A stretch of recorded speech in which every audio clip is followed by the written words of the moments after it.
बाबा दरबार में नए साल से एक और व्यवस्था जुड़ने जा रही है और ये व्यवस्था इस बार शहनाई के तौर पर है। कहा यह जा रहा है कि बाबा के दरबार में जल्द ही शहनाई भी गूंजती हुई नजर आएगी। लेकिन तैयारियां क्या और खास क्या, हमारे साथ कार्यपालक महोदय मौजूद हैं। तो तैयारियां कैसी? ये हम लोगों ने काशी विश्वनाथ धाम में एक मल्टीपर्पज़ हॉल बनाया था, जिसको हम लोगों ने त्र्यंबकेश्वर भवन नाम दिया है। इसमें उद्देश्य ये था कि उस जो भी धाम में श्रद्धालु आते हैं, यदि कोई अपना धार्मिक और सांस्कृतिक गतिविधियां करना चाहते हैं तो उसमें कर सके। उसके लिए हम लोगों ने बोर्ड के माध्यम से उसके रेट भी अप्रूव कराए थे। धार्मिक कृत्यों में जैसे कि कोई अगर सामूहिक रुद्राभिषेक करना चाहता है, सामूहिक वो कोई ऐसा है कि भजन कीर्तन करना चाहता है तो वो है। और सांस्कृतिक कार्यक्रमों में हम लोगों ने उसको दायरा बढ़ाया था कि कोई शादी विवाह करता है या कोई अन्य कार्य है जिनको कि वो सांस्कृतिक श्रेणी में आते हैं, वो सबको करने का पहले से भी प्रपोजल था। अभी हमने पूरे इस भवन को एक एजेंसी को हम लोगों ने एक चलाने वाली एजेंसी को इसको हम लोगों ने उठा दिया है। तो ये अभी एजेंसी आने वाली जब आती है तो उसके बाद फिर इसकी पूरी रूपरेखा तय करेंगे कि कैसे इस धाम को आगे संचालित करना है। लेकिन निश्चित रूप से हम लोग जितना श्रद्धालुओं को सुविधा दे सकते हैं उतनी बढ़िया सुविधा धाम में प्रोवाइड कराएंगे। सुनील जी, अगर शादी विवाह की बात करें तो एक साथ कितने जोड़ों के विवाह हो सकते हैं? जो अग्निकुंड है उसकी भी व्यवस्था होगी, एक पूरा प्रारूप तैयार तो हुआ होगा, तो ये व्यवस्था कितनी है और कैसे एक साथ कितने जोड़े, लगभग कितने जोड़े एक साथ विवाह कर वहाँ पे संपन्न करा सकते? नहीं, अभी तो हम लोगों को हमारे पास 2 हॉल हैं, एक ऊपर और एक नीचे में। 2 हॉल तो हम लोग ये सामूहिक विवाह की ऐसी कोई हम लोगों ने नहीं बनाया। यदि कोई एजेंसी आती है और इस तरह तय होता है तो आगे के फ्यूचर में देखा जाएगा। मुख्य रूप से 2 हॉल हैं जिनमें कि धार्मिक और सांस्कृतिक दोनों गतिविधियाँ हो सकती हैं। उसमें शादी विवाह मना नहीं है, लेकिन अभी तक कोई चूँकि बुकिंग नहीं आई और एजेंसी नहीं आई, तो जैसे आती तो फिर उसको देखते आगे क्या प्लान कर सकते हैं।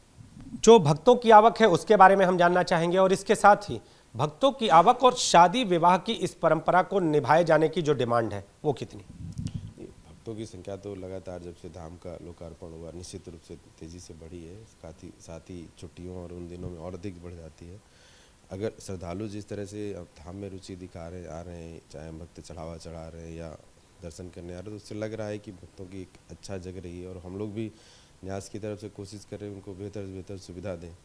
उन सुविधाओं में ये भी एक सुविधा शामिल होगी, यदि कोई भक्त वास्तव में चाहता है तो उसके लिए हम लोग स्वागत करेंगे, उसका भी एक प्रारूप तैयार करेंगे और उनको सुविधा दिलाएंगे।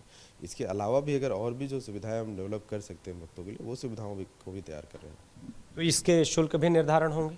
हाँ बिल्कुल, शुल्क निर्धारण होंगे। इसके आगे और भी जैसे जैसे चीज़ें बनेंगी उनको भी हम आगे बढ़ाएंगे। 7 महीने की अगर बात करें तो लोकार्पण के बाद जो समय बीता, जो श्रद्धालुओं की आवक थी पहले कितनी थी, अभी कितनी?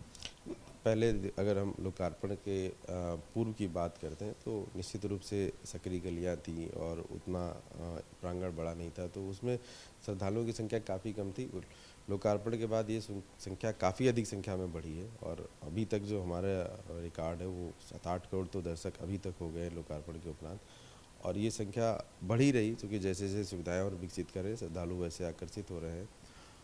ये एक ट्रेंड देखा गया है कि अगर हम लोकार्पण से पहले ही बात करें तो नॉमिनली कम से कम मतलब उतने श्रद्धालु नहीं आते थे जितने अब आ रहे हैं। साथ ही श्रद्धालु जो लोकल के साथ साथ जो दूसरे प्रांतों से आते थे उनकी संख्या अच्छी खासी बढ़ी है, तो वो एक अच्छा ट्रेंड है। इसका फ़ायदा भी है, हमारे न्यास को भी सकारात्मक प्रभाव पड़ा है, इस पर आय में भी प्रभाव पड़ा, आय भी बढ़ी है। साथ ही साथ हमने ये भी है कि हमने सुविधाएं भी डेवलप की अच्छी खासी, उनको बैठने की, उठने की, छाया की व्यवस्था है, पेयजल की व्यवस्था, ये सभी लगातार डेवलप कर रहे हैं। संख्या बल की गणना की अगर बात करें, अगर प्रतिशत की बात करें तो क्या इसका कोई आंकड़ा है? नहीं, ऐसा नहीं। अभी तो हम लोगों ने जब से नया धाम बना है टेक्नोलॉजी यूज़ करके हम लोग हेड काउंट कैमरों के माध्यम से गणना करा, पहले की तो नहीं, लेकिन पहले की जो अप्रॉक्सीमेट है कम से कम 10 से 12 गुना संख्या ये बढ़ गई है।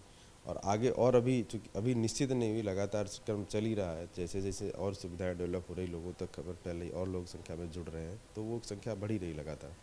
तो जो श्रद्धालु हैं उनकी संख्या लगातार बढ़ रही है और इसके साथ ही सुविधाओं को भी बढ़ाया जा रहा है और उन्हीं सुविधाओं में अब मंदिर में वैवाहिक परंपरा को निभाने के लिए भी व्यवस्था की जाएगी। हालांकि उसका शुल्क भी लिया जाएगा, लेकिन बाबा दरबार में वैवाहिक परंपरा को अब आगे निभाया जाएगा। जो भक्त यहां पर आएंगे अगर वो डिमांड करते हैं तो मंदिर प्रशासन उसके लिए पूरी व्यवस्था करने को तैयार है।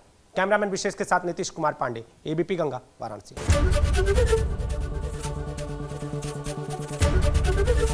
एबीपी गंगा, खबर आपकी, जुबान आपकी।